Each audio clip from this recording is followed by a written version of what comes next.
Yes, as I said earlier, color is one of the biggest mysteries of the filmmaking process. So if there are questions at any point throughout, feel free to raise a hand and let's keep the dialogue open. I'll try to leave time for the end as well and also be around. Let me get a quick survey. I got around to a few folks, but just show of hands, who has done color grading before? Okay, who feels like they're brand new? And okay, who's worked on feature films? Just a couple short films. Okay, commercials. Okay, right. Okay, that qualifies in the lengths there. Yeah, sure. Documentaries get rolled into that. How about what softwares are you using? DaVinci Resolve. Should be a lot of them. Anybody doing it in Premiere? Okay. There's still a good handful in that. Anybody doing something other than those two and trying to figure out color? Yes? What are you using? Combination of things in Final Cut. Sure. Okay. Sure. Yeah, Final Cut. Yeah. Okay. Yeah, and there's a whole bunch of different outside plug-in software things that load up and you can do things in. Okay. All right. Well, what we're going to do, the overview of this is we go through some basics.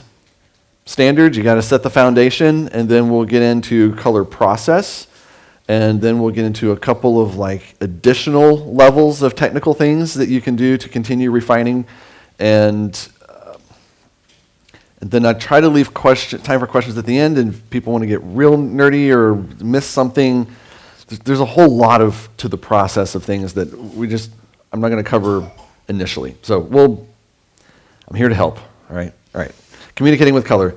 Peter Jackson said, color actually affects the mood of the film. It affects the experience of watching the film, just as the sound effects can, or the visual effects, or the acting. The color is often overlooked, but it's a key part of the creative process to a finished film, which is a little bit of preaching to the choir because you guys are already here learning about color. This should go on posters and billboards for everybody else and directors to be like, don't overlook this. Number one, for good color, shoot it right to begin with.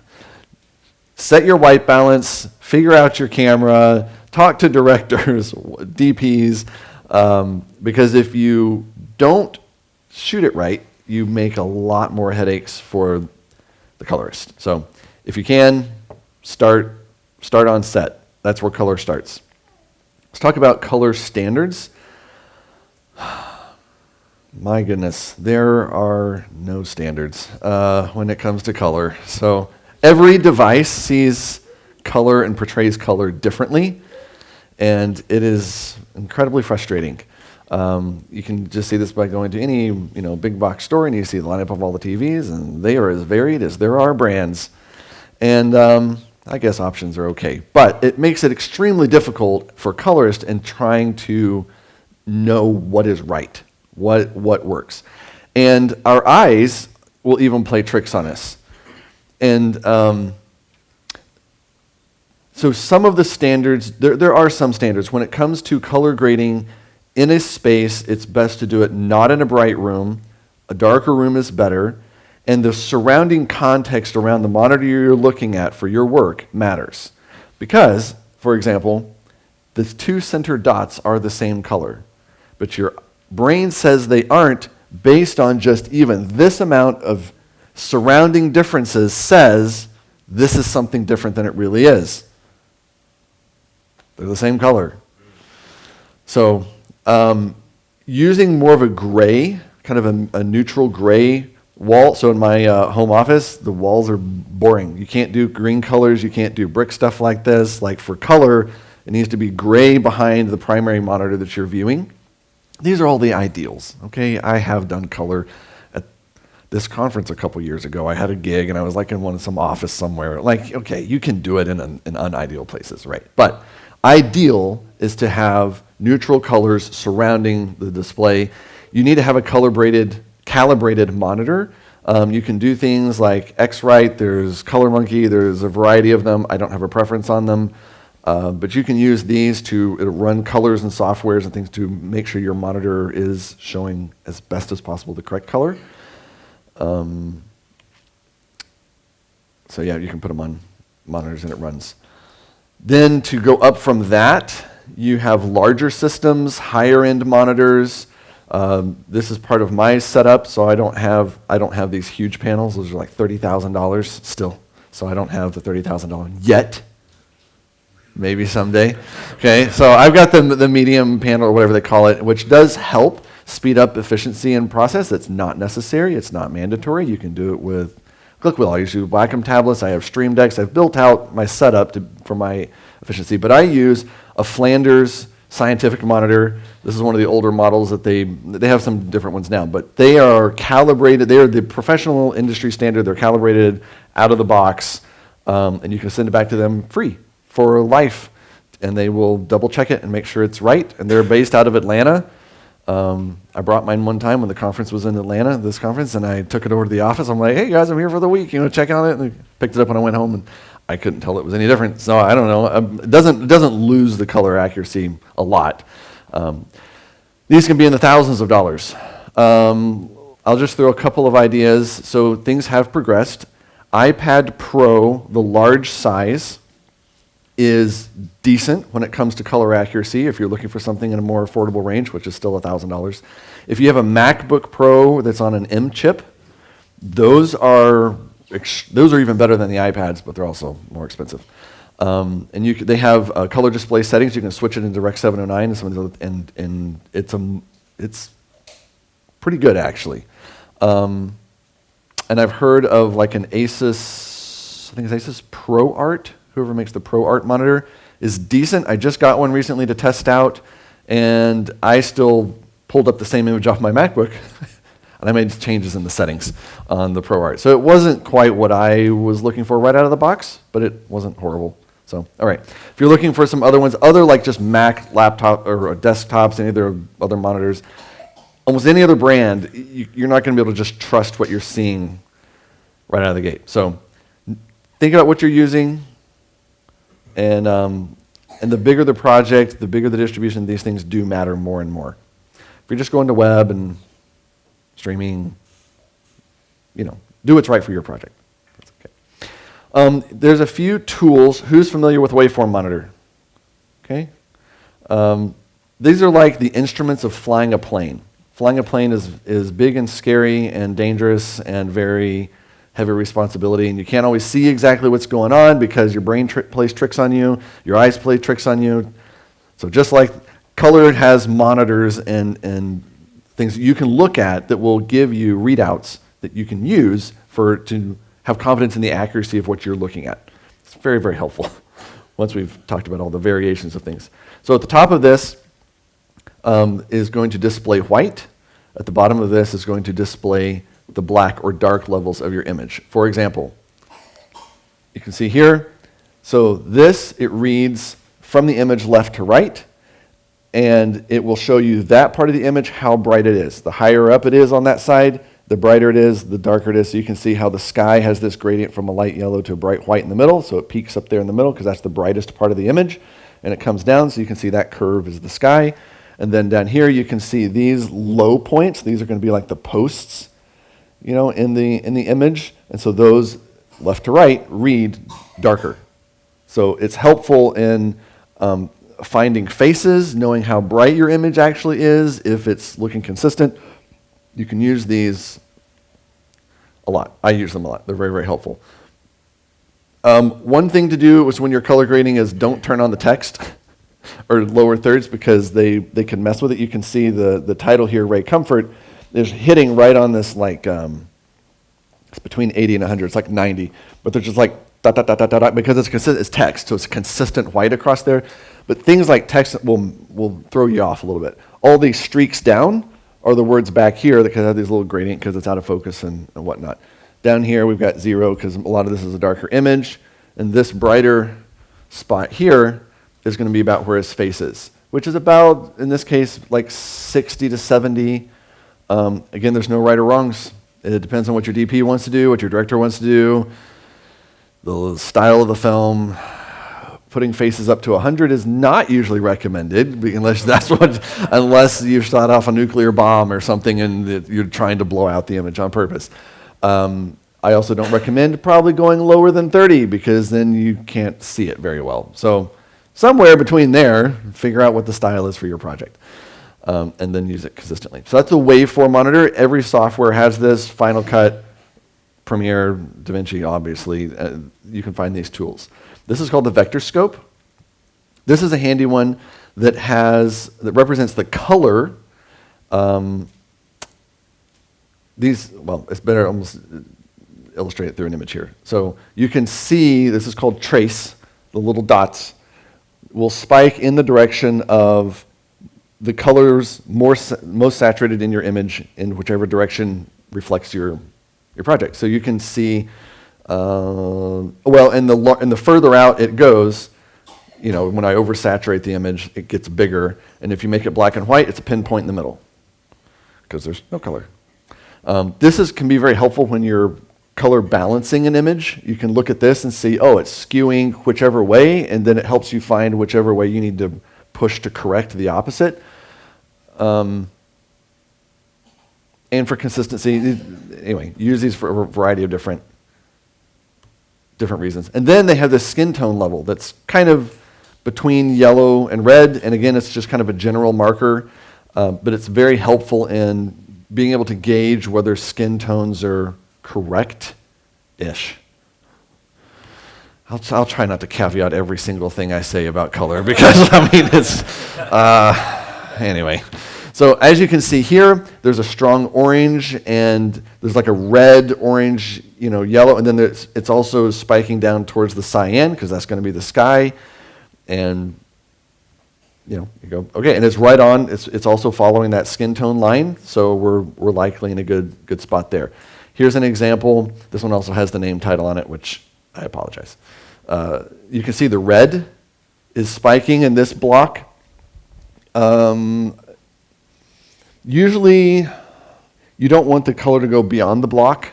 It's oversaturated and you're getting outside. In DaVinci, it starts curving and bending and doing really weird shapes outside these far edges.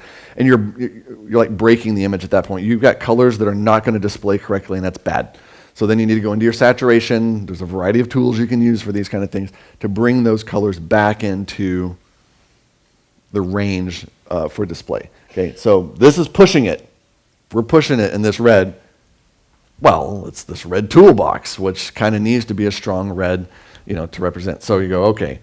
Over here, you're going to see this strong cyan. That's the lower third, actually, which is why you wouldn't want to turn those on because you're skewing the colors in your image. It's not your actual image. You've got other things on the screen, so you wouldn't normally grade with this kind of stuff on there. You've got a bit of a yellow, spiking out here. These are some of the yellow beams, and we have here still the face. You can still see we're tracking well, kind of bridging between that yellow and red for the skin tone level. So between all of those, I go, great. If this red was spiking out here, this is magenta. Toward magenta, I would go, well, that's not the right color of red. Like I want it to be true red. You can go into a variety of different tools and move. When you move those around, you can see it move over and go, now it's red. This is how you know if the color is the color you want it to be. Right? Okay.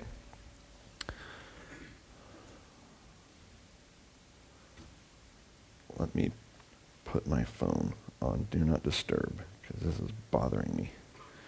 All right. This is a waveform monitor, which is very similar. This is the RGB Parade, which is similar to the waveform monitor. Let me show you here.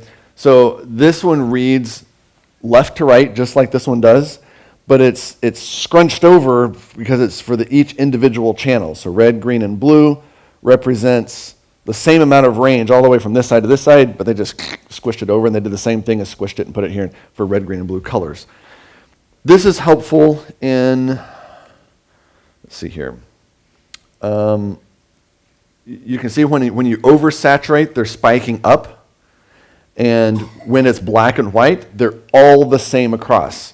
Oddly, you'd go, well, why is there any color there still represented? But this one represents when they're neutralized, they're all equal and even. This can help when you're white balancing, and you can look at bright areas of your image, middle areas of your image, dark areas of your image, and you can, if you're just experimenting, because there's a lot of experimenting in color, you can start moving some things around and go, watch what happens on this and go, am I getting closer? This is not doing what I want to do. So I read all three of these, and I pay attention to them very carefully when you're doing color just to see if what you're trying to do moves things the way you want them to. besides just eyeballing it, right? Any questions at this point on the tools or the scopes, monitors? Nothing? Nobody? Okay. Here's some of the tools. Color wheels. These are pretty straightforward. They're in most softwares. I'm not sure if Final Cut ever came around to the wheels. They had a square at one point, which was strange. And they have wheels now? All right. Good job, Final Cut. I tried the square, and it was weird because I won't describe what's wrong with it. We'll just keep moving here. It didn't work for the way I was used to doing things. Lumetri is fine. They're more of a slider-based. They also have some wheels and some other things, but they have more sliders than the. Well, that's not entirely true. It just looks different. And so this is DaVinci. They have things here that would technically, I guess, qualify as sliders: highlights, shadows, temperature, tint controls. Same idea. They just look laid out a little differently than temperature and tint controls and the highlights and the shadows, and it's very similar. Okay, in Premiere. I find it more difficult to get the color I'm looking for out of Premiere. I have done quite a bit of work in Premiere at times, but DaVinci to me is faster because the tools are just laid out a little better. RGB curves are another key tool. I'll explain those here in a minute. Those are kind of like your three or your primary ones, and there's a lot of variety beyond this. But you don't be overwhelmed by all the other options. There's color slice and speed warpers and magic masks, and it goes on and on. You don't have to use any of those things. You can do good work just with using color wheels even. These are named a little oddly, and so like lift, gamma, gain, and then offset. So offset is like a global control. Gain is like your highlights, gamma is like your midpoint, and lift is your shadows. I would rather they just listed them that way. I don't know. So it's confusing when you first get in. You're like, maybe I'll deal with shadows and highlights here. You can, but usually if you don't have the color wheels and all that stuff, dragging these things at the bottom move the brightness values, dragging the middle dot moves the color. And if you want to be very precise, which very few people, you can type in numerical values if you want to, but that's beyond. So, the color wheel, the wheel in the color matches the same where the colors are on the Vectorscope. Make sure I'm saying them correctly. So that's helpful when you're going to, I want to move things around. If magenta's over there, magenta's here, green's here, yellow, it's the same layout. We're going to cover the sliders. RGB curves. We already talked about that. Let me show you an example. This reads, so the curves reflect, this is the bright, this is dark, and it reads left to right just like these do. So this is a helpful tool for these kinds of tools also. If you're in DaVinci, you can uncheck this little chain. You can do the individual colors. If you leave it all together, they all go together. So. Play around with things. There's always undo. Okay. For example, you can do this. This is an example out of Premiere. They have the curves as well, and they have red, green, and blue as individual channels. The white would be the brightness values. So, for example, if you take the top pin and you drag it over to the left, it's going to increase that color or that value significantly. If you take it and drop it down, it's going to reduce that color significantly. Dragging to the left makes it, and that's in the bright areas. If you take the bottom pin, that would be the dark areas. You can brighten an image. You can do your exposure stuff through curves if you want to do it that way. You can do it through wheels if you want to do it that way. You can do it that, right? There's options of how you want to do what you're doing. There's not right or wrong. But that's what the white one is. It's the brightness. Bright up there, dark on there. If you drag the dark one to the right, the opposite direction, it gets darker in those areas. And then you can click pinpoints along in the middle and adjust all of those. And that's where it gets really weird and fun.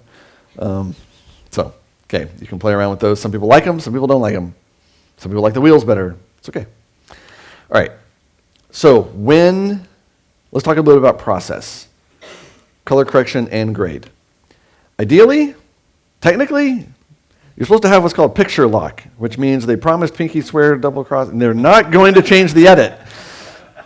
Okay, some people have had some experiences where they come back, well, actually, we got a thing where one more VFX came through, we've got a client, distributor, I don't know. There's always something that wants to change, which is why I try to get people to edit in DaVinci now, because it reflects really easy for the colorist, and you can just get right back in if you're doing cloud projects. And all right. So ideally, though, you've locked the edit. That means the footage that they need is already in there, and that's what you're going to work on, and don't waste effort on shot they're going to pull out. It's kind of the idea of why you would do that. What I do is we start with look development, and I'll go through the film and pick like 30 or 40 wide shots from kind of scenes. Sometimes, if I can tell it's important, we'll grab also a close-up, but just some images that kind of represent a cross-section of the whole movie, and we'll do look development on those. Anytime I come back to a scene, I start on the wide first, almost like the way you shoot. Start on the wide, lock that in, get that looking the way you want to, and then go in on the close-ups, and now you're matching against the wides instead of the other way around. You have the most colors, the most people, the most light values, windows, whatever, in the wide, and I want to like manage all of that, so when I go in, then I'm building off of what I built there. So I start with wide or main shots in a scene. The first thing you want to do is correct your contrast, your luminance values, because the rest of color falls in your shadows, mids, and highlights. So if those are incorrect, when you start moving these wheels, it's going to go in the areas of your image that you don't want, or once you set it, and then you come back and change the brightness, mids, and shadows, those color values will then shift into those areas, and you're suddenly like, why does it look awful? Like, well, because you didn't want it to be that way. Now it's, okay. So adjust your brightness values first. Make sure the whites are where you want them, the darks are where you want them, make sure the skin tones are where you want them on a brightness value. For example, here's the raw image. This was shot on a C100, not a super fancy camera. They don't have log or raw or anything out of that. It was as basic as I could get it.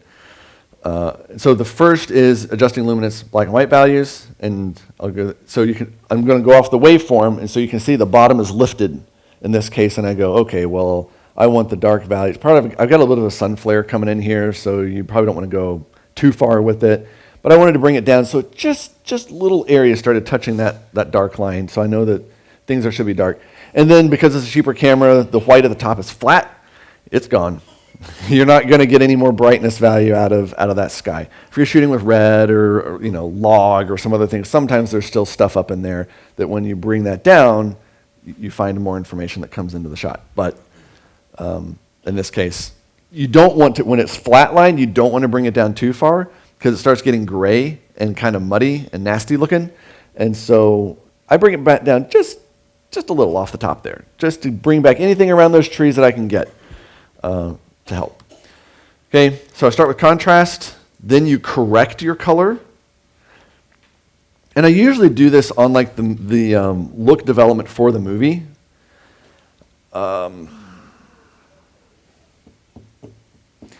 don't entirely, it's a weird process because this is how you would build look development. And then you take that look and apply it to the whole movie, and then I kind of come underneath that and then come back and correct individual shots.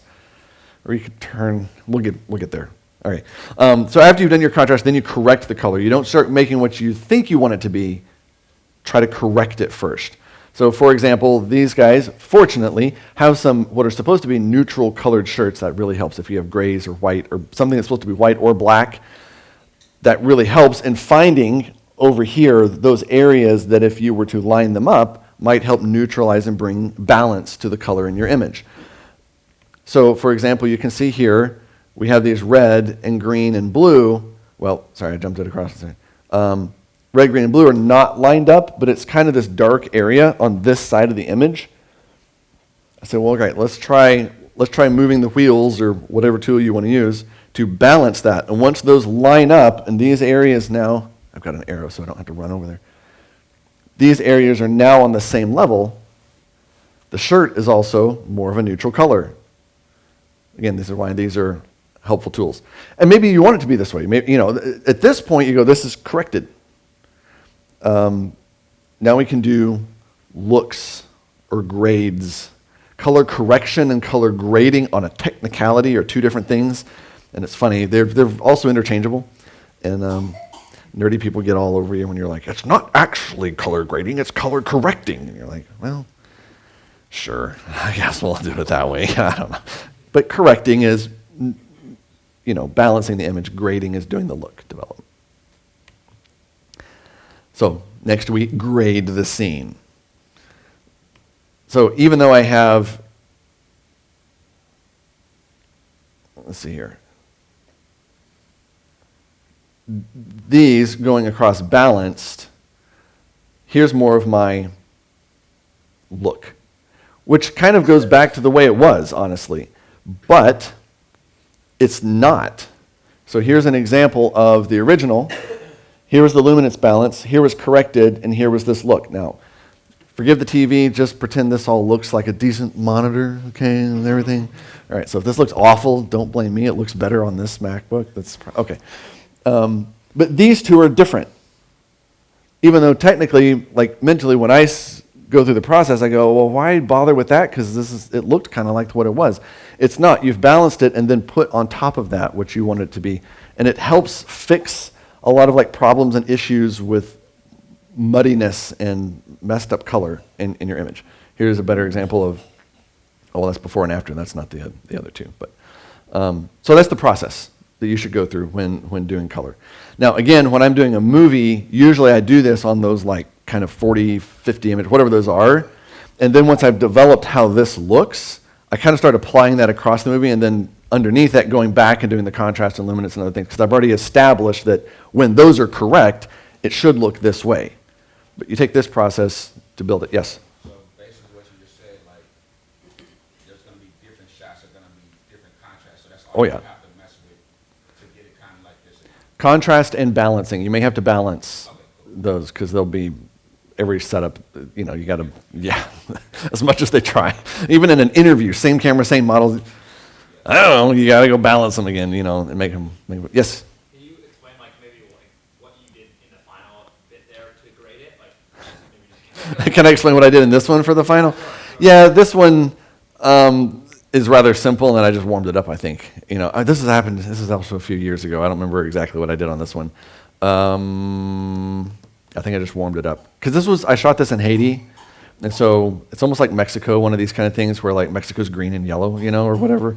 And so Miami's like orange. And so for this project, Haiti was going to be like very, very warm and bring out. So, and the sun was shining, so I just wanted more of a warm tone. I don't remember. I think I did it in DaVinci though. I don't remember. It's been a while on that one. Here's some examples. This is a simple short film. I did this one in Premiere because it was a smaller project. So the top images, it's not log raw, but it's the out-of-camera raw. Again, this was shot on, I think, the C100. And then I used curves in this instance for a primary. Let me see which ones these all are. Yeah, the top is the raw. The bottom was like a primary correction. And no. Okay, so that's primary. So I just adjusted the brightness value. Well, that one has color on it. Maybe I listed these wrong. Primary, correction. So that balanced here at the bottom. It's more of a balanced approach. And then this one had the grade kind of look to it. And I used some, there was a LUT or something on this one that I dropped in. You can put them in the creative. And I don't usually run LUTs at 100%. I think they look bad. You can tell, and it looks fake. It's like heavy Instagram filter look or something weird, and you're like, oh. So this is like at a 45% there. You can drag down the intensity, and that's very, very common. Even DaVinci, I still run most LUTs that I use, like look development LUTs, like at 25%, 30%, because it's just doing this little bit of a touch of shifting some things, and then I do the majority of the other work. In some cases where you have a scene that needs something over the entire scene, instead of having to do the work of putting that on every single shot in that scene, you can use adjustment layers. And for example, this is from Disciples in the Moonlight. This is how the scene looked, and it was supposed to be a dreamy flashback kind of nightmare feel, and so this is how it looked. And so I'm like, oh my goodness, can you imagine like trying to blur all the edges, having to do it for every single shot? Now, if you want to, some films you can go into every single shot, you can go tweak it, and that's fine. But in Premiere, you can do adjustment layers, and you can lay it in your time. This is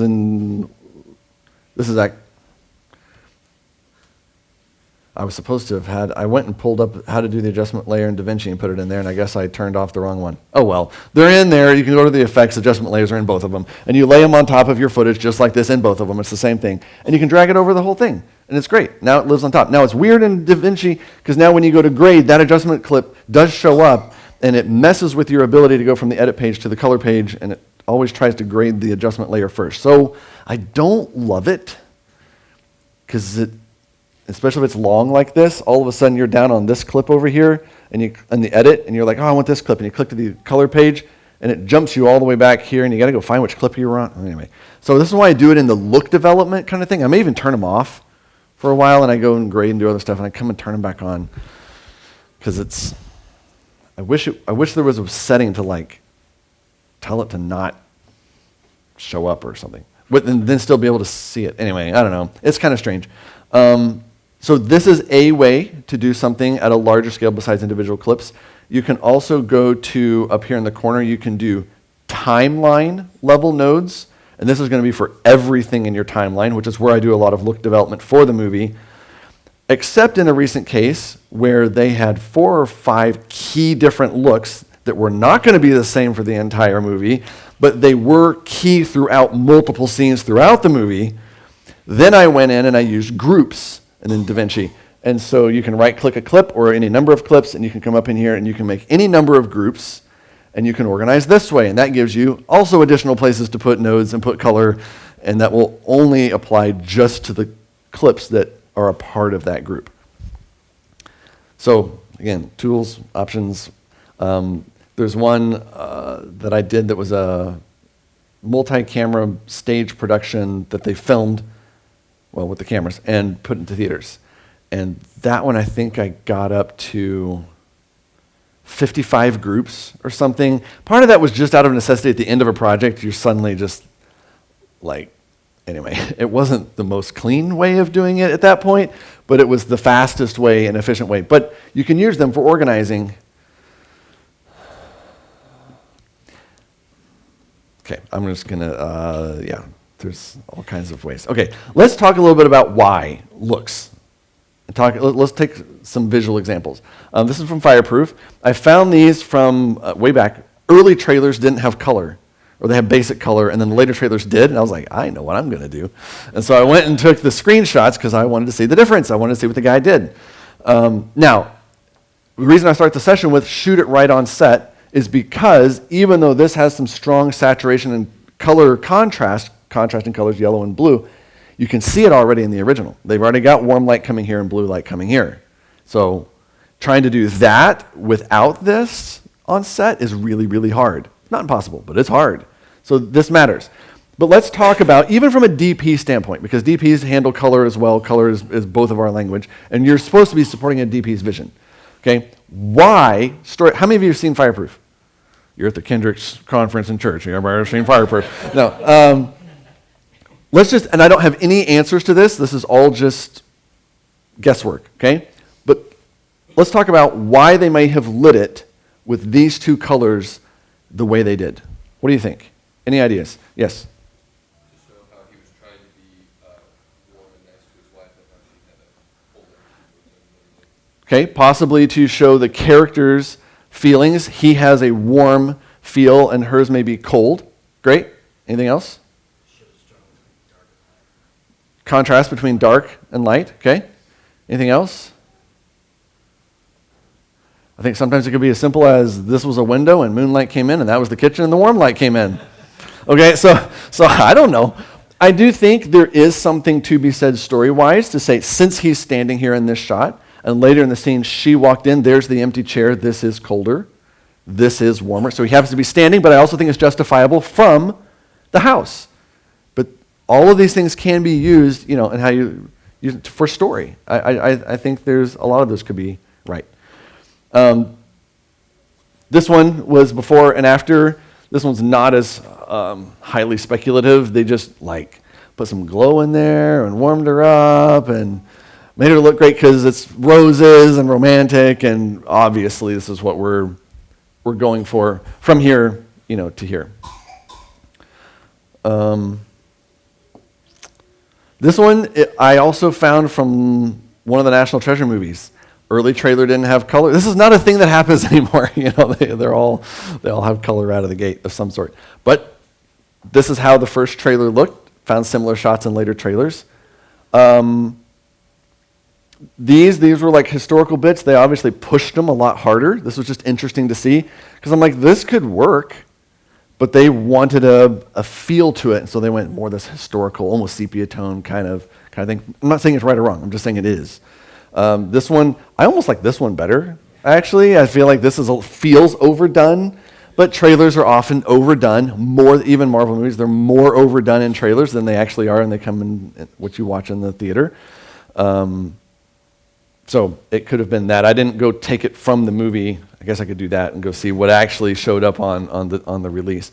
This one went from a warmer. This feels like something that would have been shot that you'd normally see come in. And then this is definitely more of a look and a grade. It's cooler. It's more technical. They're doing computer stuff. It's colder. So this definitely has more of like the film feel to it applied.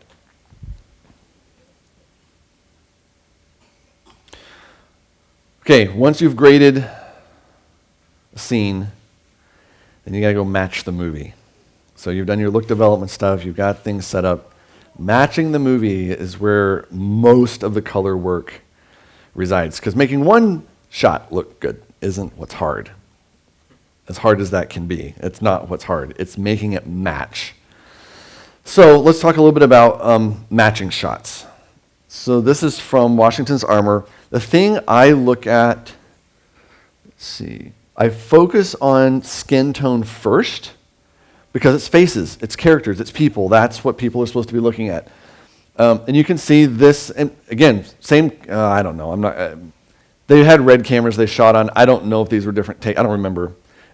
They had two running at the same time a lot of times, so I don't remember what these were. But this one's redder, this one's, different, and so you got to match these shots. So I would look at skin tone, and you can see here, there's even like these subtle differences that show up, and then over here, we're trying to get better and closer at making sure those match. Because that's what the eye is supposed to be drawn to in the image first, is faces. So make sure that those don't feel dramatically different. You can use your waveforms, you can use any of those other tools to try to help achieve this, but that's what I look at first. Then I will look at areas that are bright, so matching highlights.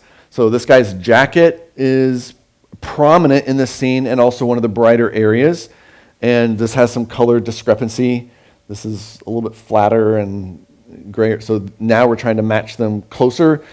They don't exactly have to be 100%. I mean, this is wider, like smoke from the scene is going to drift more through here. This is tighter, and so you're going to be, you're going to have less of that through so they're going to be different in some element. But those are the things, I look for with brights. And then the things I'm going to go look at is the dark areas, the shadow areas of the image, because shadows have color in them. And so trying to make sure that those are matching better, and just, it's subconscious. You don't want them feeling, you don't want the audience noticing this.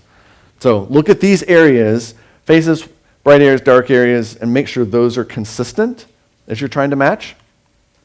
And then anything story related or other significant colors, like this guy's jacket mattered. It wasn't really one of the darker areas just because of the tone of the jacket, but it stood out, and as you started to grade, it definitely felt different, and I'm like, okay, we got to make sure the jacket, and this can vary. In Disciples in the Moonlight, it was the color teal, the moonlight. They were very specific because there's so much of it. I mean, it's Disciples in the moonlight. So, there's a lot of nighttime scenes. So, we had a reference that they liked, and we went through the whole movie and we're like gauged against that reference and say, is it matching throughout? That was one of their key colors. So whatever the key color is, if there are any, look at those. One of the things I like about DaVinci is it has this feature up in the top right corner called Lightbox, which allows you to view everything in your timeline at once. And you can make these, you can drag the little deal and make these bigger and smaller as you need. You can also, that has a side panel, you can even filter these by interviews, you can do color marks, you can do flat, there's all these other things you can do to create, I don't want to say the word groups because we already talked about groups. You can sort those groups and only see what's in those groups, but you can also color label your clips. Anyway, there's a lot of things you can do to sort these to help as a colorist go, are these things matching the way I want them to across the entire film? In a feature film, it's really helpful because it's, I had a thing recently where they said, we want to see all of this guy's office, and they're like 30, 40 minutes apart, in the movie. Well, you could go designate those, and then here you could quickly look at that, and there you go. Now you have all the office together. Does it match? It's just quick. It's efficiency stuff. Okay, so here's a couple scenes from Washington's Armor before, and then this is after. And so you can quickly see as you go through the movie if it's looking consistent and feeling like it's matching, or you go, that one still feels magenta, that one looks too dark, and it's just kind of this scale of looking at things, which is not how people watch movies, but it does help you just from a color perspective look at stuff. Let's look at this one. Let me maybe move on to, for sake of time, let's see here. What do we go to, 12:30? Yeah, okay, let's move on to two. That's what she said, yeah, okay. I like you, you can stay, yeah. Here's an example of, let me go back to this one. Here's one of just how this was kind of red, this one polycarb, this one was kind of muted. This is from just across movies in this scenes in the movie. This one's brighter, and so trying to match the movie and make it feel cohesive is important. Okay, this is a good example of why you need a white balance. Because they didn't, and then they shot in a room where, this shot was not hard to grade because the lighting, they've already brought contrast to the character. This is where your eye goes. Thank you, DP. Not thank you, DP. Because the face is the same as that pillar wall behind her. And then they always ask, and I have another one where the face was in front of cabinets, and they go, well, their face is kind of the same as the cabinets. I'm like, well, yeah, you should have done something about that. And they're like, can you do anything? Well, now we have better tools than I had doing this one. I did this one back on Apple Color, back when that was a thing. And it's hard. It's hard to separate that out. Or this one, where it's so dark, and these were shot on like a 5D or something, had no depth to it whatsoever with color information, and it just got noise. It was just awful every time you tried to brighten up. So it took a lot of work to try to bring balance and to see people. Okay, so this, I got this pulled up. This is how it ended up in the end. And it was just so fast to do this. Anyway, having a great DP to work with is like 90% of a colorist's work. And the guy who did Disciples in the Moonlight, I'm getting to work on 2 more of his projects, and that guy is just wonderful to work with. He's just, for so many reasons, but part of it is he just gets it on set. I even go in and I'm like, do you think we want to? And he goes, no, I shot it the way I wanted it. I was like, great, I'm just not used to that, So, yeah, good DPs make a world of difference. Here's some examples from a short thing I did for a guy for PragerU. This is The Void. And just matching. You got to make sure that they wanted a strong blue color cast in this scene. Well, you got to make it work. And then the lamp, is the lamp going too far? And what about the brightness behind his head? There's all these different pieces of things. You're trying to help direct the audience's eye at what needs to happen so they're not thinking about it. Here's some from King and Country. These are how the interviews came in. This was just some B-roll, for example. And these are kind of bright, and this one's kind of yellow, and you got to blend them. Look at them all. Okay. Let's see here. Let's talk about secondaries. So once you kind of have the main work, secondaries is when you start getting into the secondary issues.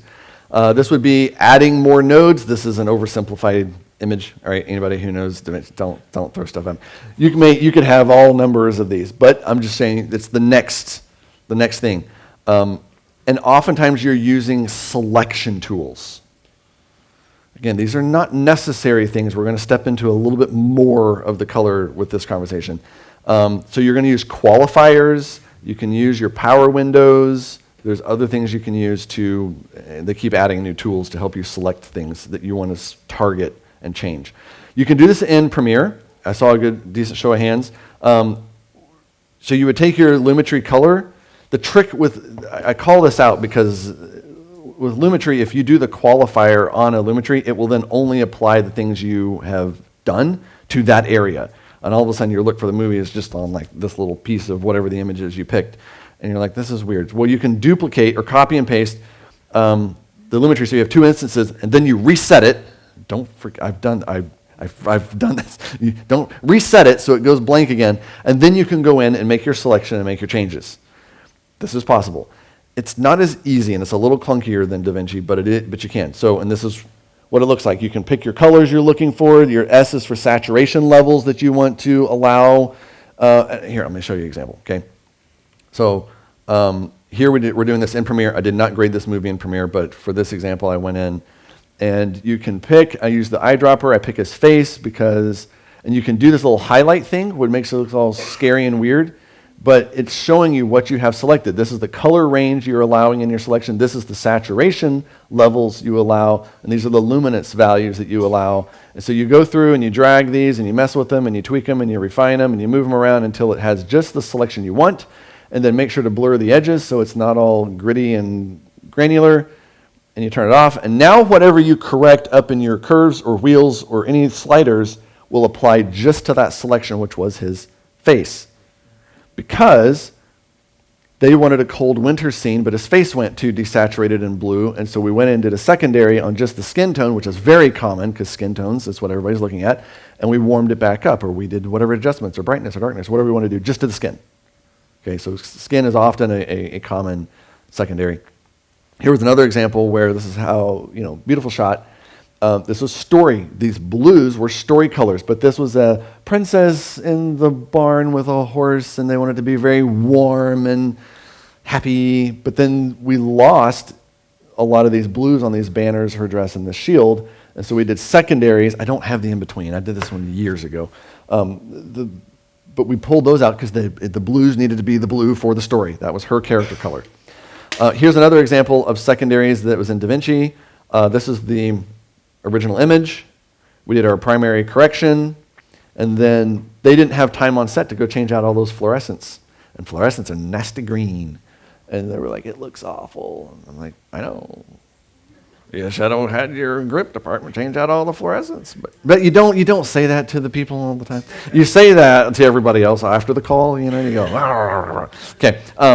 So what you can do, though, is you can go in and use these same qualifiers. So it's going to be just these yellow-green colors, and it's going to be just this amount of saturation, whatever these need to be, up in these luminance values. As you move these around, you can do the same thing where you can see it, and you can kind of see the weird garbly selection up there. And now you can move this redder, away from the green, up into something, so it corrects.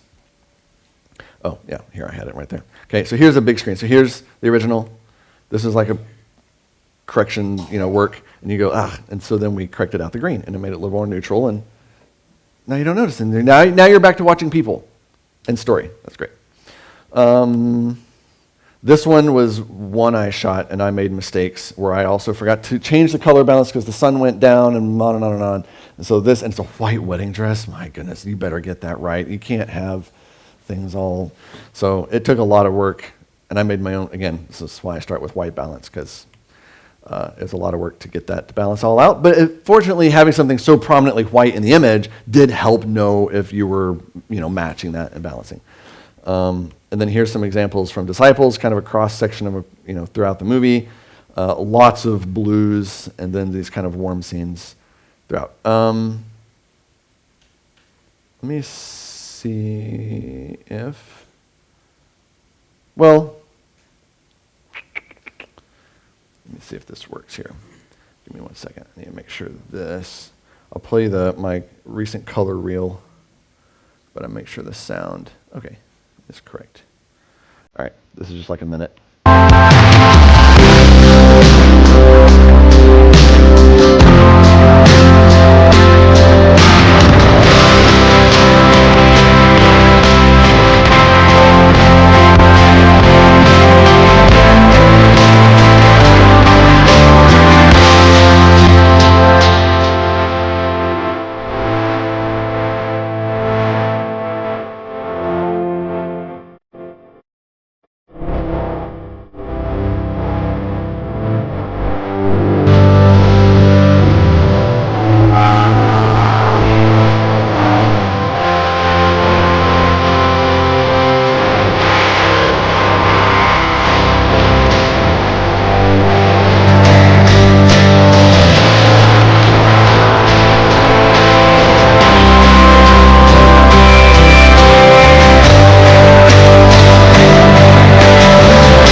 you have, more work going into it, some less. I have a lot more breakdowns on my YouTube channel that go way more in depth on a variety of projects. We have more in the queue from stuff we were just finishing. Some of them are 20 minutes, some 40 minutes. They have a lot more before and after and breakdowns of actual work from projects. So this QR code will take you to this link tree that'll let you get to, and I have a bunch of breakdowns on my website as well under Reelcastpost. It'll take you to color, and then there's a whole grid of things, projects you can pick from, and some of them we talked about, but there's more. Before and afters and wipes and explanations from those projects. Okay, we have a few minutes. Questions? Yes?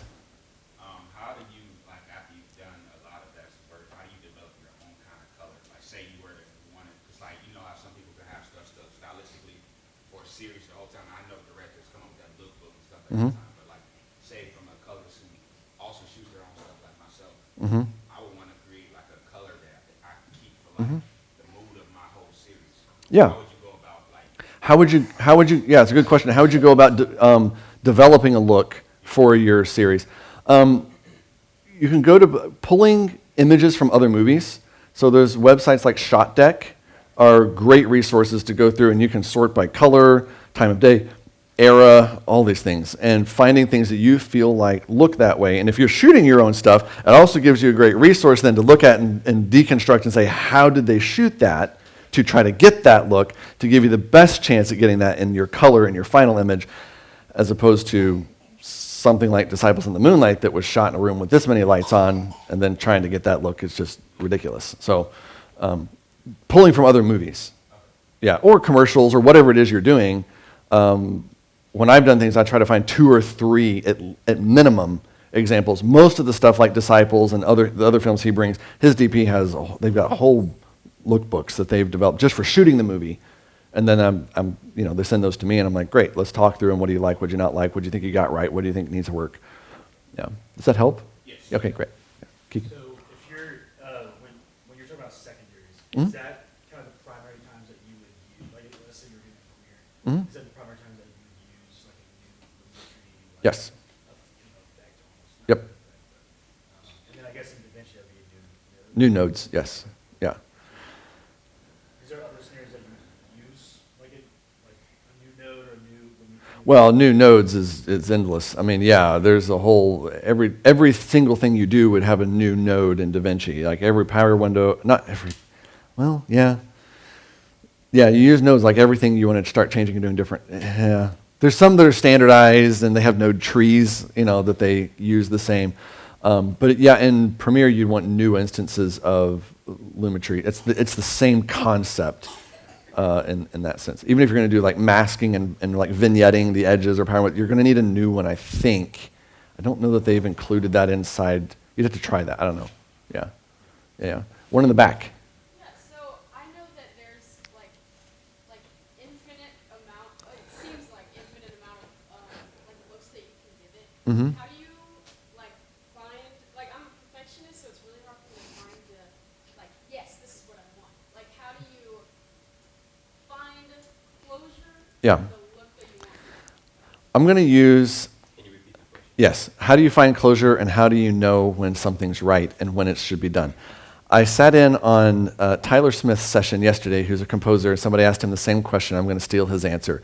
Deadlines are extremely helpful because at some point you got to be done. And so learning that, though, is important because especially as you're working for other people, even your own projects. I made a short film with my kids, and I had to set an arbitrary deadline and say, I'm going to have it done, and it's got to be done. I got to move on with life. And you just got to stick to it. But learning how to do that, especially when you're working with clients, is extremely important for staying in business. Yeah. The references help too, whether the DP signs off or not, helps to the director. I mean, when their input, when it's just you, that's harder because it's just your opinion. Yeah. Yeah. Over here, yes. Is there, this is a little more technical, is there a specific color space you enjoy grading Mhm. in, like one that's most forgiving? Sure. I've been doing a lot in DaVinci Intermediate, Mhm. but some people prefer aces and things Sure. like that. What color space do I prefer? I'm with you on DaVinci Wide Gamut Intermediate. Yeah, okay.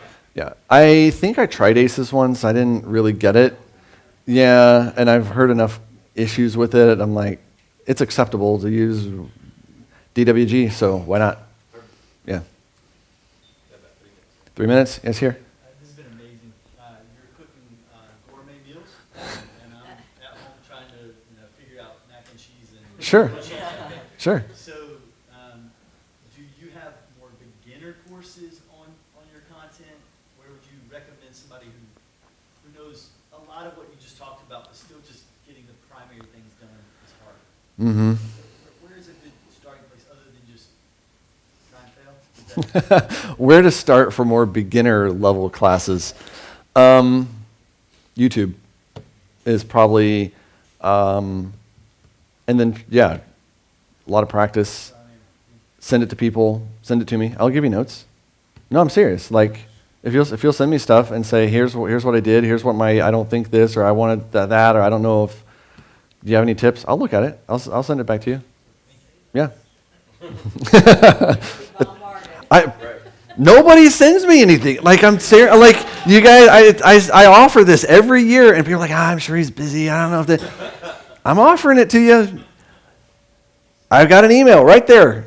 Scan the QR code, get the link tree, send me an email. People that do, I do review it, and I do give them notes, and I will tell you what I think. I will tell you good, I will tell you bad. What the most helpful thing is if you send me something is say, I would love to have it back by. Tell me, because I am busy. So tell me if you're like, I need 2 weeks. I'm trying to deliver it tomorrow. Give me your time frame, your window. That helps me prioritize everything, okay? But don't hesitate to send me stuff. Be careful what you ask. No, people. I'm always grateful when people have been very kind, and I've even been asking some other guys here that are colorists, just asking questions. It is such a vast terrain of a topic that we need other people to look into and talk to people to talk to. So I'm here to be helpful if I can in that. So please, anybody else? Yes. In Resolve, when would you use a color space transform effect instead of a LUT for going from like the camera color space to intermediate? Right.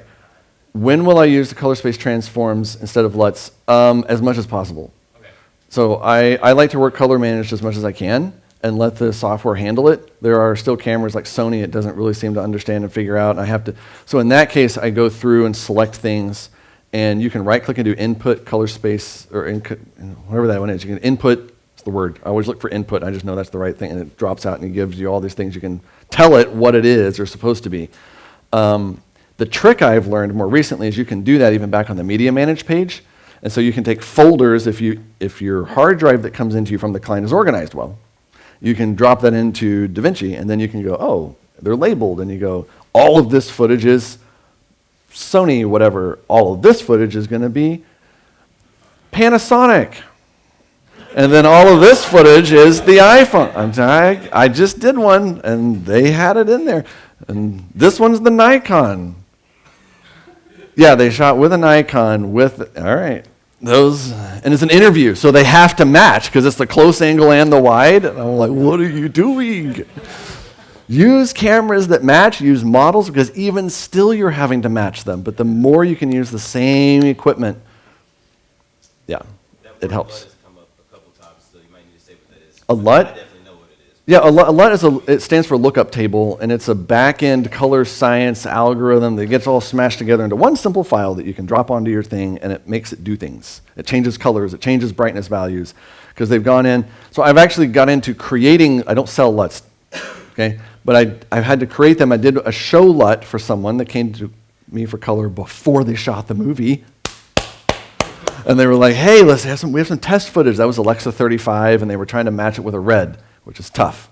And so we did some show LUTs, and there's basic changes you can make. That once you change those things and tweak it, you can export that in a way that they can take that LUT and load it into their monitors, they can load it into cameras, and then you can use it once they've shot things, and it helps get it close to the way they were hoping it would look. But there's ways you can, and it goes beyond even from there. There's all kinds of contrast and colors and things. They're not bad. Some people are haters of LUTs, and I'm not a hater of LUTs. You just need to use them wisely. and get them not from just the Instagram ad that you saw, because those guys may or may not know what they're doing. So get them from people who are established, DPs that know what they're talking about. Like, it's okay to buy those guys LUTs and do things. Yeah, that can be very helpful. Okay, we're at time, so.